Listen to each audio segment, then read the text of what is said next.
But as we all know, golden ages don't last forever. For Portugal, the fall was almost as dramatic as the rise. A whole series of catastrophes. We're talking disasters on the battlefield, crises in the royal palace, and even the literal ground shaking beneath their capital city, all started to chip away at the empire's foundations. This is the beginning of a long, slow, painful decline. You can almost pinpoint the exact moment the trouble started. It was 1578. The young, ambitious King Sebastian leads this, frankly, disastrous invasion of Morocco. He's killed in battle, but here's the real problem. He dies with no heir. No king, no kids, no clear successor. This one event creates a massive power vacuum that throws the entire country into a crisis it just can't seem to shake.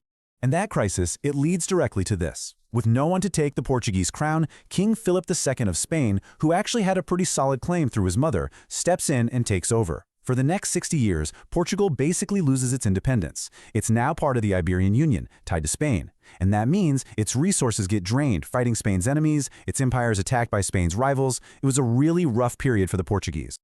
So, you've got political problems, your empire's under strain, and then, as if things couldn't get any worse, nature itself decides to deliver a knockout blow.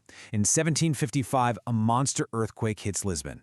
And it's not just the quake, it's followed by a tsunami and massive fires that just level the entire city. It's absolute chaos.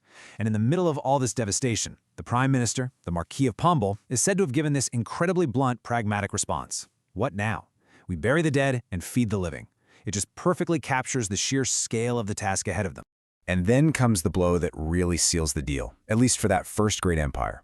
In 1822, Brazil, the absolute crown jewel of the empire, its largest and wealthiest colony by far, declares independence.